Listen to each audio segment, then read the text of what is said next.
All right, everybody. It is Tuesday, so that means another edition of Tuesdays with Tim. And today I am very pleased to be joined by Shawn Schmidt Smith of Coldwell Banker, a partner with Coldwell Banker. Shawn, thanks for joining me. Sure, happy to be here.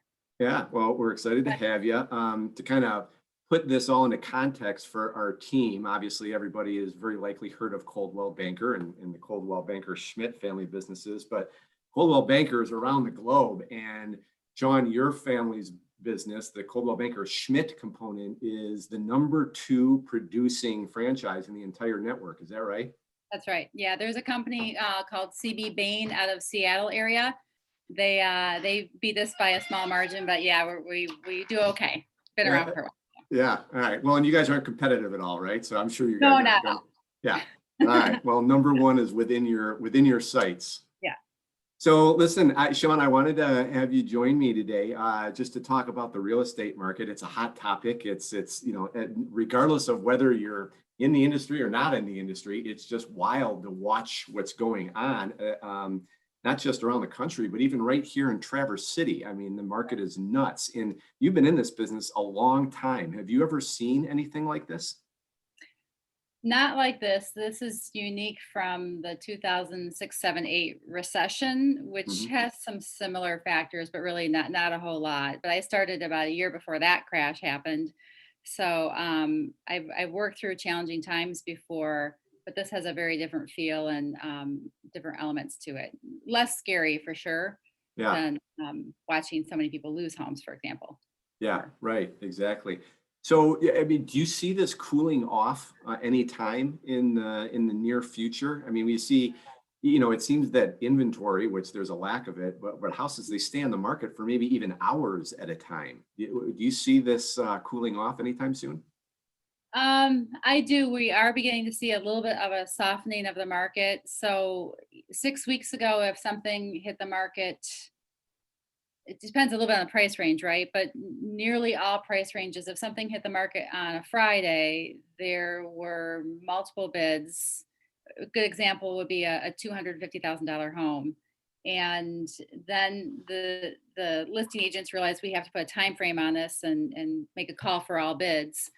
That's still happening, but there are less bids, and buyers have gotten a little bit more careful about, for example, they're not going to put a bid in typically on something they haven't come to see.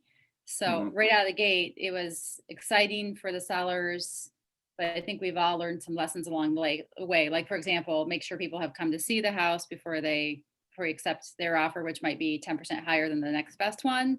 Sure. If they haven't walked through it, that makes a difference. Yeah. Um, and then as you get a little bit more pricey in the market, there are probably just as many people looking, but again, it's people are being a little bit more careful about placing bids. So there definitely is a softening going on, a small one, and it's still very active, very busy, but um, that insanity factor is quieting down a little bit now. Okay. All right. Good.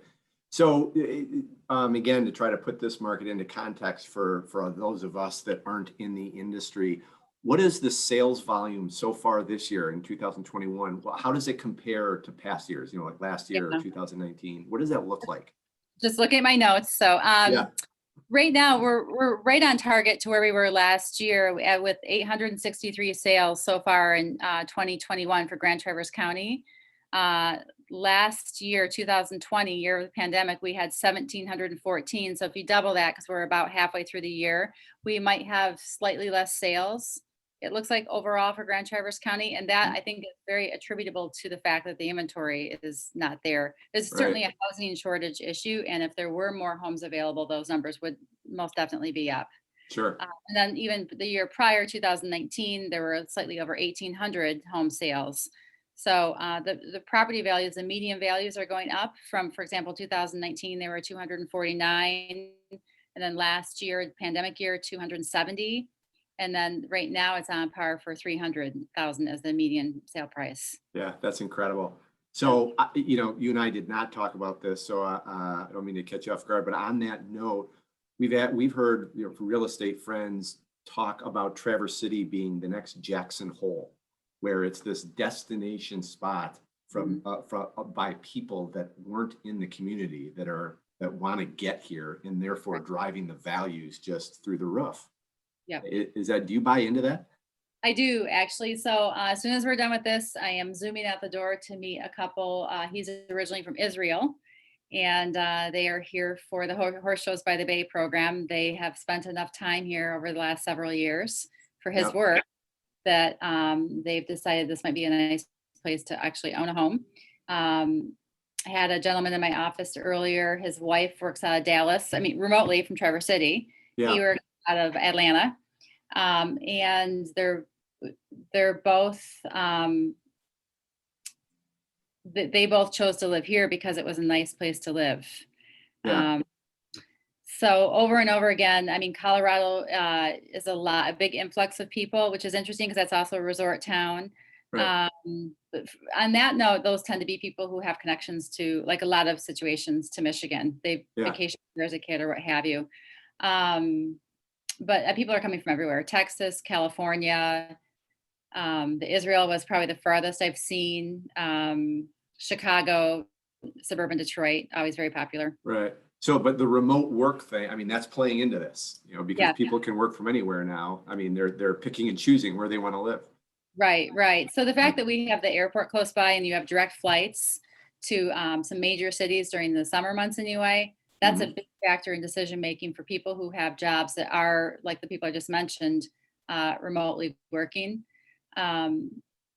And then the fact that there's decent internet, good restaurants, good schools, good daycare, those are all the important decisions people consider. Yeah, right. So let's go the other direction. Affordable housing. That's also been a hot button topic for many years in this area, and it's just becoming hotter. It doesn't matter who I talk to. I don't think I can give you a definition of what affordable housing is, you know, whether you talk to a developer or, you know, builder, what have you. Do you see, you know, at Coldwell Banker Schmidt, do you see solutions coming to Traverse City in the future? There are a couple of developments being knocked around that we keep our eye on here. Just, you know, we would like to see more affordable housing for sure. I mean, part of a healthy economy is having a place for everyone to live. Right. The funding tends to be the thing that can slow things down, and trying to get some government assistance on that is usually a bit of the conversation. So there are some projects in the works. Whether or not they actually come to fruition, we will see, but boy, do we need them. Yeah, no kidding. So what's the most common question that you tend to get from people that are moving to Traverse City from out of town? They ask about schools typically. They'll ask about daycare. By the time they're talking to me, they already know that transportation and viability in terms of, you know, do we have Starbucks? I'm teasing. Sometimes that's important. Yeah. And I always try and tell them, well, go to Cup of Joe. That, you know, that's good too. We have lots of good options. Right. Support local. Support the local. But mostly they want to know that if they bring their family here, they have good schools, they have good leisure activities, and that the area just sells itself. They want to know they can travel if they need to for work. Right. And they want to know a little bit about winter typically. So that part, they just have to live through it to see. We can tell them, but we usually end up staying in touch with people that we work with because we develop relationships and become friends a lot of time. And it's almost always after that first one, you're like, wow, Yeah. you know, but anyway, just, I think people really enjoy getting out of those a little bit more urban areas to slightly smaller vicinities. Yeah, right. So this appointment that you have this afternoon with the people from Israel, is this their first visit, or have they now visited a handful of times? They've been here the last several summers, and Okay. this is day 2 of going out and looking. We can't find anything. Yeah. And to be honest with you, we're looking at 4 properties this afternoon. I don't see any of them working. Inventory is certainly an issue for sure. Yeah, no, I get it. Yeah. Well, Shawn, I don't want to hold you up from that appointment, so you can go sell another house. Again, so the team knows, Shawn will not be one to read off her resume, but she is one of the most successful real estate agents in our area. If you don't see her picture plastered all over the newspaper every day, all day, and online, then you're not looking very hard, because she's there. So, Shawn, congratulations on all the success. Thanks for taking some time today. I appreciate it. Yeah, no problem. Nice to All see right. you. And good Bye. luck this afternoon. Thank you. All right. Bye, everybody. That's another edition of Tuesdays with Tim. Until next Tuesday. Have a good afternoon.